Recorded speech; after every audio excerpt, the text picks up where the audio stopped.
Buenos días, tardes o noches. Bienvenidos a Balón Bajo Lupa, un podcast destinado a analizar tu deporte favorito desde la incomodidad de un sofá.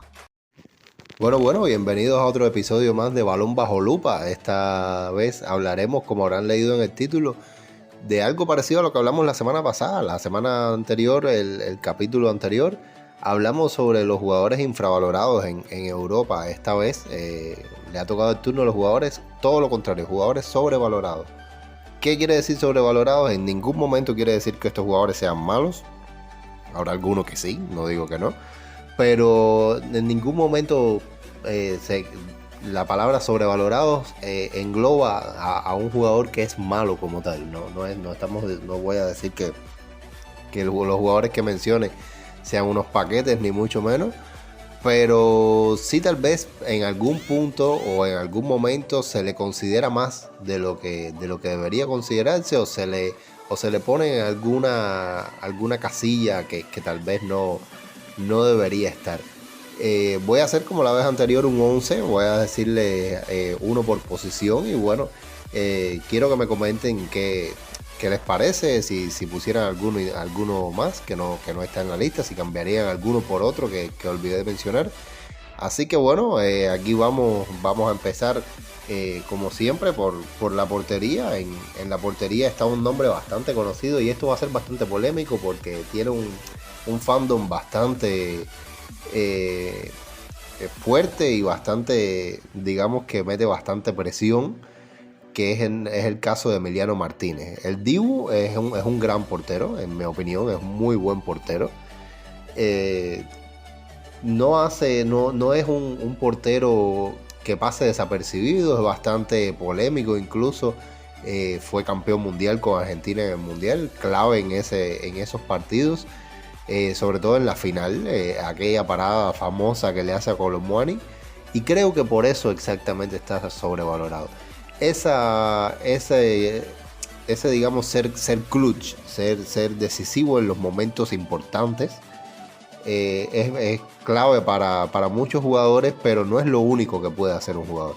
O sea, el Dibu en su día a día, les digo, es un buen portero, pero tampoco es élite. No es un portero, por ejemplo, que sea de los 10 mejores, ni siquiera en la Premier League. Por darles unos datos, es el sexto peor portero en atajadas, o sea, en atajadas promedio cada 90 minutos, con un solo 2,73 atajadas cada 90 minutos. Esto es un rango bastante bajo, sinceramente. Y además es el tercer peor portero en acierto de la tajada. O sea, de los disparos que van a puerta, él solo tapa un 63,6%. Esto de los porteros de Premier League con más de 5 partidos jugados, ¿vale? Por poner un mínimo, el Dibu es el tercer peor portero en esta estadística. Me parece sin duda que, bueno, para nada, como les decía, lo convierte en un mal portero, pero sí creo que sin duda bueno, es un caso a analizar, de que una afición pueda sobrevalorar tanto a un jugador por alguna jugada clave en algún partido. Seguimos, vamos a empezar por el lateral derecho. En este caso le ha tocado un jugador de la Bundesliga, a Joe Scally, el norteamericano, el estadounidense. Juega en el Borussia Mönchengladbach desde hace unos 3 años ya. Y sinceramente llegó muy joven, es muy joven todavía, Joseph Scally. Pero me parece que se sobrevalora por el hecho de ser tan joven, tal vez de ser estadounidense, tal vez de ser bastante polivalente, porque puede jugar por los dos laterales. Pero si bien es una promesa todavía, el chico, a ver, todavía tiene 20 años. Siempre ha sido lo que va a ser Joe Scally, lo que puede ser Joe Scally. Todavía, sinceramente, no ha dado una temporada de rendimiento, digamos, extremadamente bueno o sorprendente tan siquiera. La pasada fue bastante normalita. La 21-22 fue bastante normalita. Y la actual, bueno, creo que está siendo tal vez un poquito mejor que las dos anteriores, pero igual, aún así se habla muchas veces, tal vez, bueno, por ser parte del equipo de Estados Unidos de fútbol, el equipo mayor ya. Pero si analizamos incluso sus estadísticas en la web de FBref, que da los percentiles, que tanto me gusta analizar. Bueno, percentiles entre los laterales. Vayamos a ver a puntos decisivos que pueden llegar a tener los laterales. Es percentil 38 en asistencias, percentil 14 en acciones generadoras de tiro, percentil 10 en pases progresivos, percentil 26 en conducciones progresivas, percentil 21 en regates completados. O sea, es un jugador que a la ofensiva no es que vaya mucho. Por lo menos no tiene llegada al área, no tiene conducción digamos, en vertical, que a la larga son los que ganan metro y los que deciden muchas veces en las jugadas de ataque. Y tampoco es un jugador que destaque por hacer pases hacia adelante. Pero bueno, dirás, bueno, tal vez es un lateral de un perfil más defensivo. No, es percentil 24 en entradas y percentil 14 en intercepciones. O sea, no es un jugador que destaque por absolutamente nada. Es cierto que no tiene un mal pie, es buen pasador. Tal vez es bueno defendiendo en el área. Esta parte de sacar balones, de hacer despejes y ese tipo de cosas. Pero no es un jugador que destaque por ninguna de las dos acciones, tanto ataque como defensa en el juego. Vamos con los centrales. Los centrales, bueno, está por un lado Ibrahima Konaté. Me parece que bueno, el central del Liverpool llegó al Liverpool por 40 millones. Un pago bastante generoso de parte del Liverpool. Es un central que venía del RB Leipzig, que había dado muy buenas sensaciones por ahí. Y bueno, el Liverpool paga 40 millones por hacer un complemento para Van Dijk. El central de Países Bajos, digamos que siempre ha brillado desde que llegó al Liverpool. Y a su lado nunca ha tenido un defensor que le logre complementar en las cosas, tal vez en las acciones que pueda fallar el 4 del Liverpool, el capitán. Y no ha sido Matip, no ha podido ser el camerunés. Y bueno, Ibrahima Konaté tampoco es que haya sido un gran complemento para Van Dijk. Por ejemplo, en un equipo en el que tienes a un central como Van Dijk a tu lado, deberías ganar duelos. En la 22-23, por ejemplo, el central francés ganaba 6,1 duelos por partido. Y en la actual, en la 23-24, está ganando un total de 3,6. Un bajón tremendo. Y creo que muchas veces se sobrevalora este jugador, tal vez por ser contundente, tener buen físico. El pasado también que dio en el RB Leipzig era ilusionante. Y bueno, la selección de Francia lo ha llamado, no ha hecho malos partidos. No se puede decir que haya hecho malos partidos con la selección francesa, pero tampoco ha sido nada que destacar, sinceramente. En el otro lado de la línea central está un central de la Roma, de Mou. Es el caso de Evan Ndika. Evan Ndika, bueno, algunos lo recordarán del Eintracht Frankfurt. Es un muy buen defensor central. A mí me gusta bastante Ndika. Y llegó para reforzar la defensa de la Roma y no ha rendido al mismo nivel en el Eintracht. Sin duda es un defensor que, bueno, dentro de lo que lo conocemos, llega a ser un jugador con muy buena salida de balón y una defensa bastante bien, ¿no? Bueno, en la estadística avanzada es percentil 66 en efectividad de pases, o sea, tampoco es que brille por la salida de balón. 59 en pases progresivos, no es que sea muy vertical que digamos. 36 en duelos aéreos ganados, no es que brille por el talento defensivo en el área, digamos, por ganar balones aéreos. 24 en intercepciones, no es que sea el mejor lector de juego, y 19 en entradas, tampoco es que gane muchos balones a sus rivales. O sea, es un central que sí, que tiene condiciones. Yo creo, a mí me gusta bastante el defensor de la Roma, pero me parece que no está dando su mejor nivel, sin dudas. Y también en la temporada pasada ya había bajado un poquito el nivel en el Eintracht. Se vio en parte en la temporada no tan buena que tuvieron los alemanes, pero sí esperaba más de él en la Roma. Digamos que esperaba más de él con Mou. Pensé que una defensa de 3 con la Roma, teniendo a Smalling y Mancini como compañeros de saga, pudiese haberlo hecho mejor, y completamente decepcionado, sin duda. Por el lateral izquierdo vamos a tener a un conocido de muchos, es el titular, fue el titular en las temporadas pasadas del Real Madrid. Estoy hablando de Ferland Mendy. Por las últimas 3 temporadas, digamos, fue el lateral titular del equipo merengue y es un jugador que sí, siempre ha brillado por su talento defensivo, pero nunca lo ha hecho por su virtuosidad en ataque. Sin duda es un jugador que en ataque no es la gran cosa, no tiene un buen pie, no es un gran centrador, no conduce tanto. Y bueno, si decimos esto, bueno, para un equipo como el Real Madrid, sinceramente se queda un poco a deber, siendo un Real Madrid un equipo que nos tenía acostumbrados en los últimos años a tener por ahí un jugador como Marcelo. Si vamos a darles algunos datos, por ejemplo, en ataque, ya les digo, no es un jugador que destaque mucho, percentil 8 en acciones ganadoras de tiro, 41 en pases progresivos, 7 en conducciones progresivas, 33 en regates completados.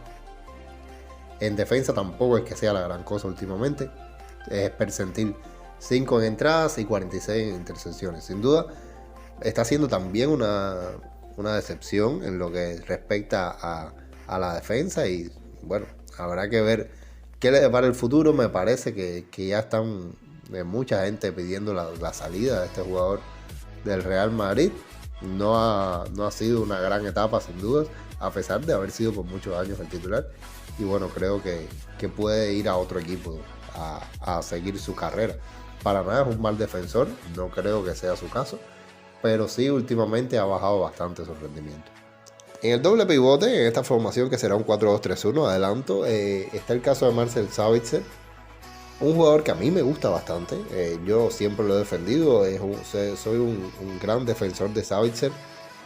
Me encanta este tipo de jugador que no te falla un pase, que es bastante bueno con el balón en los pies, que progresa bastante, que digamos ese Sabitzer del Leipzig era sin duda un excelente mediocampista en la Bundesliga y bueno, todos pensábamos que iba a dar un salto a un equipo mayor y así fue, pero no terminó de rendir.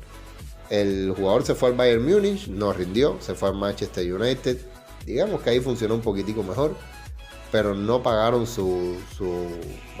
no quisieron abonar nada por el austriaco. Y ahora que está en el Dortmund, tampoco es que lo esté haciendo muy bien. Sin duda es un jugador que en los últimos años ha decaído su rendimiento. Con Austria su nivel sigue siendo muy bueno, pero su gran pasado en el RB Leipzig nos hace recordar a un gran jugador y en la actualidad, bueno, pues está muy distante de esto. Por decirle algunos datos, bueno, es percentil 56 en acciones generadoras de tiro, 21 en pases intentados, 45 en pases progresivos y bueno, lo que más me duele de este jugador es verlo en el percentil 10 de precisión de pases. Esto, digamos que siendo uno de los jugadores que en años anteriores era de los que mejor precisión de pases tenía en la Bundesliga y sin dudas verlo tan abajo es decepcionante completamente. Digamos que es su fuerte, ese buen toque en corto del austriaco y sin dudas lo ha perdido o últimamente no lo ha logrado hacer tan bien como lo hacía antaño. Vamos con su acompañante de la medular, en este caso es el bosnio Rade Krunic. Rade Krunic está sobrevalorado completamente por su entrenador. A Pioli le encanta. Pioli es un jugador que para él creo que son Krunic y 10 más. Y es un jugador que sí es cumplidor, puede rendir en determinados partidos, pero no es muy limitado. Digamos que es un jugador que tampoco es un jugador brillante en ninguna posición, no es un gran interior. Ahora Pioli lo usa como pivote, tampoco es un pivote natural siquiera. Ni siquiera es un pivote que se pueda decir que cumpla bien en esa posición. No creo que el futuro del mediocampo del Milan pasen por él. De hecho, en el verano, cuando muchos equipos lo querían, equipos de Turquía, creo que era el Fenerbahce, si mal no recuerdo, estaba pagando alrededor de 13 millones por él, y a otros mediocampistas del corte de Morten Hjulmand, por ejemplo, el que actualmente está en el Sporting y era jugador del Leche en aquel entonces, pedían por él creo que 18 millones. En mi opinión, esa operación, cambiar a Krunic por Hjulmand por apenas 5 millones, me parece que era una gran decisión, sin duda. Creo que hubiese sido un upgrade en la calidad del fondo de armario, incluso si lo quieres para un relevo del doble pivote que puedes tener por ahí con Benacer, lo que en aquel momento era Benacer y se suponía que fuera Ruben Loftus-Cheek, o ahora puede ser con Tijani Reinders. Creo que hubiese sido mejor traer al danés que quedarse con el bosnio, y bueno, sin duda el bosnio no ilusiona nada. Por decirle algunas estadísticas, seguimos con esto de los percentiles, que me encanta analizar estos los jugadores por estas estadísticas. Es percentil 21 en acciones generadoras de tiro entre los mediocampistas de las 5 grandes ligas. Es percentil 14 en pases progresivos, 50 en entrada y 48 en intercepciones. O sea, no es un jugador que destaque ni por su buen pie ni por su defensa. Y esto para pivotes de un equipo como el Milan, que o das equilibrio defendiendo muy bien, o eres un muy buen jugador a la ofensiva, me parece que no da, y menos para titular indiscutible como lo está haciendo con Pioli. Vamos ahora con la línea 3/4. En la línea 3/4 nos vamos a encontrar por derecha con un conocido de muchos, un jugador que muchos me dirán, ¿cómo que sobrevalorado si esto es un jugadorazo? Es cierto, Ousmane Dembélé es un jugadorazo, eso no se discute. Es un jugador que genera muchísimo, es un jugador que logra llevar muchos balones, digamos, al área en unas conducciones tremendas, regateando a todo el que se pare por delante, pero que cuando llega, digamos, a los metros finales no decide bien. Cuando tiene que pasar, regatea; cuando tiene que regatear, pasa; cuando tiene que disparar, regatea; cuando tiene que regatear, dispara. Entonces, sinceramente, no es uno de estos jugadores que tú digas, va a tener muchas cifras. Sí, las hace porque a la larga tiene mucha llegada, pero falla mucho, y no falla mucho tanto, si no me refiero, también lo falla en los disparos, pero falla mucho en la toma de decisiones. Es un jugador que erra mucho, es muy errático en los metros finales, y esto sin duda es una calamidad para el equipo que lo tenga. El Barça pagó muchísimo por él en su momento. El PSG ahora abonó una muy buena cantidad también. Y bueno, por darle algunos datos, está teniendo un 25% de efectividad en los disparos. De los 20 disparos que ha hecho en la Ligue 1, 5 solamente ha ido entre los 3 palos. O sea, completo despropósito. Y es el cuarto jugador con peor relación de goles menos expected goal. O sea, esta estadística que mide los goles que pudiste haber anotado y restándole eso a los goles que hiciste. Dembélé, según esta estadística, debía haber anotado 2,3 goles más de los que lleva. O sea, es el cuarto jugador peor en la Ligue 1 con esta estadística, y sin duda esto es de analizar.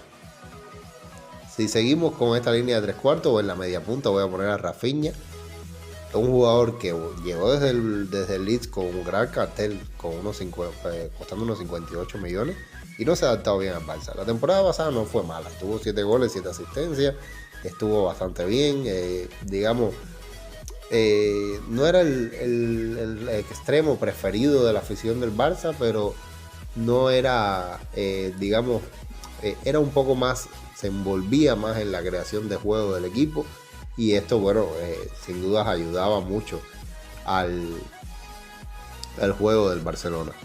¿Qué pasa? Que este año se le ve un poco menos participativo en el juego, conduce bastante menos el balón, se limita muchas veces a esperar la pelota en los metros finales para intentar hacer una acción cerca del área. Como decía, participa muchísimo menos en la creación del juego del equipo de Xavi, y creo que se tiene una expectativa de él superior a lo que puede dar. No creo que sea a día de hoy un gran, digamos, extremo titular para el Barça. Mucha gente espera eso, y no creo que sea el caso. Por ejemplo, el mismo Lamine Yamal ha irrumpido en el mundo del fútbol mundial, digamos, en la liga, de una gran manera y ya le quitó la titularidad. Un chico de unos 16, 17 años. O sea, estamos hablando de que a la mínima chance que un jugador lo haga bien, Rafinha va a dejar de ser titular en el Barcelona y no va a cumplir con lo que se esperaba de él. Un jugador que costó, como les decía, casi 60 millones. Sin duda, una de las grandes decepciones de los últimos años en los fichajes del Barcelona. En el otro extremo está Mykhailo Mudryk. No podía dejar de poner a este jugador, a pesar de que había bastantes más opciones. Pero creo que el extremo del Chelsea costó en su momento 70 millones más bonos. O sea, una locura. En total, el precio del fichaje asciende a 100 millones y no ha rendido nada. Nada. Lleva en más de 1000 minutos con el Chelsea en Premier League, porque sí, ya acumula más de 1000 minutos Mykhailo Mudryk. Lleva 2 goles y 2 asistencias. Esto para un jugador que llegaba a revolucionar el ataque de los Blues es sinceramente nada. No ha hecho nada. Y los 2 goles los lleva esta temporada. O sea, la pasada temporada no anotó goles. Sinceramente, decepcionante la llegada del ucraniano al Chelsea. Y bueno, ojalá pueda rendir mejor. Me parece que este es uno de los jugadores que les comentaba. No es nada malo. Tiene condiciones. Tiene, digamos, estos brotes verdes. Se ven en el jugador. Es joven todavía, puede mejorar, pero me parece que lo tiene que hacer ya si quiere demostrar ese dinero que se invirtió en él por parte del Chelsea.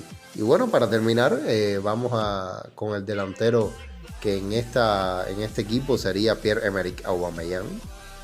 Este jugador, bueno, algunos dirán, ¿cómo sobrevalorado? Si en el Barça hizo una gran temporada. Sí, es cierto, en el Barça, en media temporada incluso, anotó creo que 11 goles en 17 partidos, si mal no recuerdo. Estuvo muy bien el gabonés, pero eso fue en la 21-22. En la 22-23 ni siquiera pudo jugar en el Chelsea, y en la 23-24 es una decepción completamente en el Olympique de Marsella. El jugador, bueno, ¿se acuerdan de lo que le dije de Dembélé? Que tenía un 25% de efectividad en sus disparos. Bueno, Aubameyang tiene un 24,1. Es totalmente un desastre. De 29 disparos que ha realizado, solo 7 van entre los 3 palos. Y si me dicen, bueno, es que es un jugador que tal vez el Marsella, por estar en por ser un equipo que tal vez está en una crisis institucional, no genera mucho. No. Aubameyang es el peor jugador en esta estadística de goles menos expected goals. Es el peor jugador de la Liga, con 3,9. O sea, Aubameyang debió haber anotado 3,9 goles más, casi 4 goles más de lo que lleva actualmente. Y esto es responsabilidad plenamente de él. O sea, reciben buenas posiciones para anotar goles y no los aprovecha. Sinceramente, es un jugador que ya va en declive, es una pena. Yo creo que está infravalorado, o sea, sobrevalorado por su pasado. Tiene un pasado brillante, o sea, pasó por muchos clubes muy buenos, lo hizo muy bien en el Dortmund, lo hizo muy bien en el Arsenal. Su paso, bueno, por el Chelsea fue decepcionante. En el Barcelona fue el único club donde rindió en estos años finales. Y bueno, me parece que sin duda es un jugador que a día de hoy tal vez no está para un gran equipo, para un equipo que pelee por puestos champion, como puede ser perfectamente el Marsella en la liga francesa. Y creo que había que ponerlo aquí y traerlo de cierta manera demostrarlo aquí en un video de jugadores sobrevalorados. La alineación quedaría así: quedaría el Dibu Martínez en portería, Ibrahima Konaté y Evan Ndicka en la línea central, Joseph Scally y Ferland Mendy, del Real Madrid, por la banda izquierda, Joseph Scally por la banda derecha. En el doble pivote estarían Marcel Sabitzer del Dortmund y Rade Krunic del Milan. En la línea de 3 de media punta estaría Dembélé por derecha, Rafinha como media punta y Mykhailo Mudryk por izquierda. Y de delantero centro estaría nada más y nada menos que Pierre-Emerick Aubameyang. Díganme qué creen. Este equipo creo que quedaría de qué hablar en más de una de las grandes ligas. Sería un gran equipo, creo que es una gran plantilla, lo que bueno, a día de hoy esos jugadores no están rindiendo como se esperaba o simplemente se tiene una percepción de ellos mayor de lo que son hoy en día. Y creo que valía la pena traerlo aquí, valía la pena hablarlo, ya que hablamos sobre los infravalorados, esto no estaba de más. Creo que hasta aquí voy dejando el episodio de hoy. Espero les haya gustado, denle al like, suscríbanse, síganme en Twitter que les voy a dejar el link por ahí abajo si no lo hacen todavía. Y bueno, como siempre les digo, el balón hay que mirarlo con lupa.